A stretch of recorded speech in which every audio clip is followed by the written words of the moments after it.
अपने ऑफिस का काम बेमन से निपटाता रहा।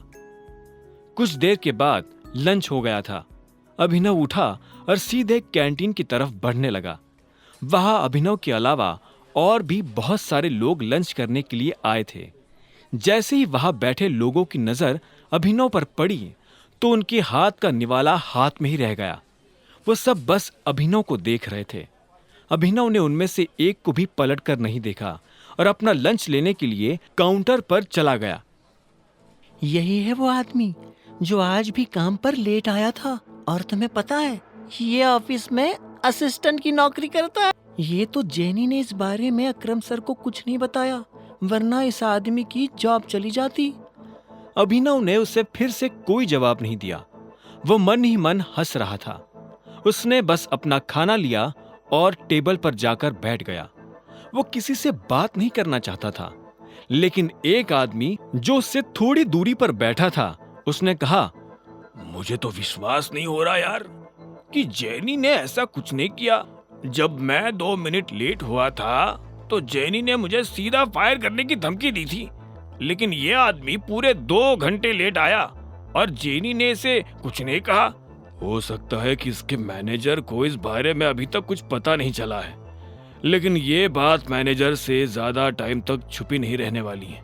आज नहीं तो कल वो इस लड़के के खिलाफ एक्शन जरूर लेगा, एक दूसरे लड़के ने कहा।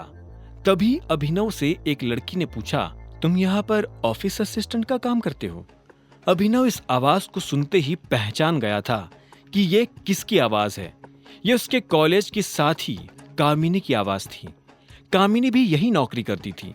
कामिनी अभिनव के सामने आकर बैठी और बोली, अगर तुम इतनी छोटी सी नौकरी करते हो तो उस दिन तुमने रियूनियन पार्टी में इतना मोटा बिल कैसे चुकाया था?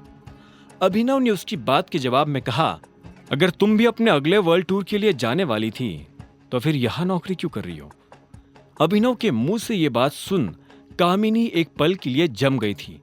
उसका मुंह सूखने लगा था।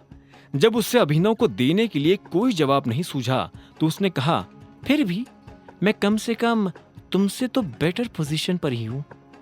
यह सुनकर अभिनव को हंसी आ गई।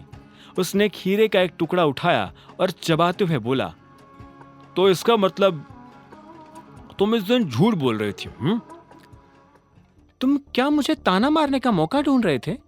एक बात बताओ, यहाँ बैठे सब लोग तुम्हारे बारे में बात करना पसंद करते हैं, लेकिन तुमसे कोई बात करना पसंद नहीं करता।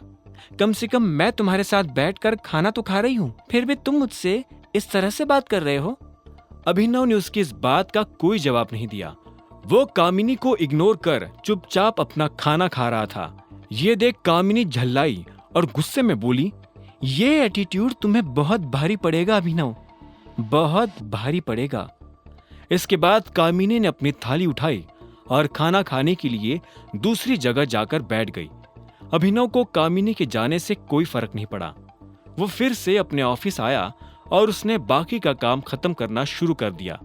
तभी अभिनव के फोन पर मैसेज आया। ये मैसेज अलायना का था। उसने अभिनव को लेकर आने वाली गाड़ी की डिटेल्स भेजी थी, जो ऑफिस के गेट पर अभिनव का इंतजार कर रही थी। जैसे ही अभिनव लिफ्ट से निकलकर ऑफिस के दरवाजे से बाहर आया तो उसने देखा कि दरवाजे पर एक महंगी सी गाड़ी खड़ी थी। गाड़ी का ड्राइवर गाड़ी के बाहर खड़ा था। अभिनव को आते देख उसने तुरंत गाड़ी का दरवाजा खोला और अभिनव से कहा, अभिनव सर चले। पीछे से आ रही कामिनी ने जब यह सब देखा तो उसके होश उड़ गए।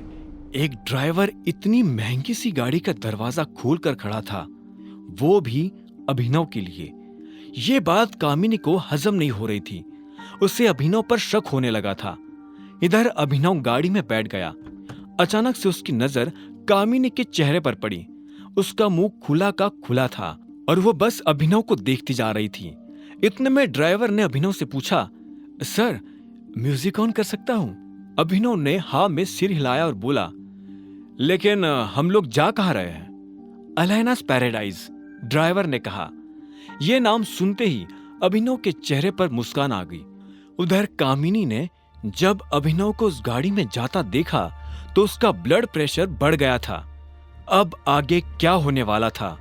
आगे की कहानी जानने के लिए देखें अगला एपिसोड सिर्फ पॉकेट एफएम के यूट्यूब चैनल पर। और द रिटर्न ऑफ टाइगर के सारे एपिसोड्स को सुनने के लिए डिस्क्रिप्शन में दी लिंक से डाउनलोड करें पॉकेट FM ऐप।